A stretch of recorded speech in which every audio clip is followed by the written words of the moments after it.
இப்போ நம்ம ஒரு தென்னந்தோப்புல நின்னுட்ருக்கோம். இங்க பார்த்தீங்க அப்டின்னா, தென்னை மரத்துல ஒரு 6 அடி உயரத்துக்கு அப்புறம் தகரம் அடிச்சிருக்காங்க. இதனுடைய பர்ப்பஸ் என்ன அப்டின்னா, தென்னை மரத்துல எலி மேலே ஏறி போயி சின்ன சின்ன பிஞ்சு காய்களையே கீழ தள்ளிடும்.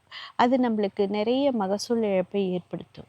இந்த மாதிரி நம்ம தகரத்த 6 அடி உயரத்துக்கு அப்புறம் 2 அடி அளவுக்கான இந்த தகரம் வச்சு அடிக்கிறப்போ, அதனால அந்த தகரத்த கடந்து மேலே ஏற முடியாது. வழுக்கிரும்.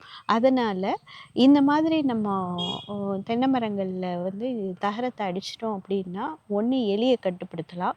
இன்னொன்னு குரங்கு தொல்லை இருக்கிற இடங்கள்லயும் வந்து நம்ம வந்து குரங்கு மேலே ஏறி காய் பறிக்காம இருக்கிறத வந்து காய் பறிக்கிறத வந்து நம்ம வந்து தடை செய்யலாம். தோட்டத்த சுத்தி பார்த்த வரைக்கும் பார்த்தீங்கன்னா, ஒரு பிஞ்சு காய் கூட எலியினால கடிக்கப்பட்டு கீழ கிடக்கவே இல்ல. ஸோ அதன் மூலமா நம்ம வந்து எலியினால ஏற்படுற இழப்ப வந்து நிச்சயமா இத நம்ம செய்றதுனால நம்மளுக்கு வந்து ரொம்ப லாபகரமா இருக்கும். இன்னொன்னு இப்போல்லாம் வந்து தென்னை இது இந்த தொழில்நுட்பத்த சொன்ன உடனே முன்னாடி ஒரு தடவ சொன்னப்பவே என்ன சொன்னாங்க அப்டின்னா, "இதில எப்படி மரம் ஏறி காய் தள்ளுவாங்க" அப்படின்னு. ஆனா, இப்ப வந்து யாருமே மரம் ஏறி காய் தள்ளுறதில்ல. கொக்கி போட்டு தான் காய் பறிக்கிறாங்க. அப்படின்றப்போ இந்த தொழில்நுட்பத்த ரொம்ப அழகா நம்ம வந்து பயன்படுத்தி, எலியினால ஏற்படுற இழப்ப தென்னை மரத்தில நம்மளால நிச்சயமா தவிர்க்க முடியும்.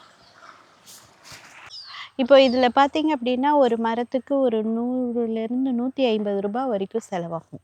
ஆனா, நீங்க இப்போ தேங்காய் வைக்கிற விலையில பார்த்தீங்கன்னா, ஒரு மரத்தில இருந்து 100 காய்கள் அப்படின்னு எடுத்துக்கிட்டோம்னா, ஒரு 10 தேங்காய் அளவுக்கு தான் அதுக்கு நமக்கு செலவாகுது.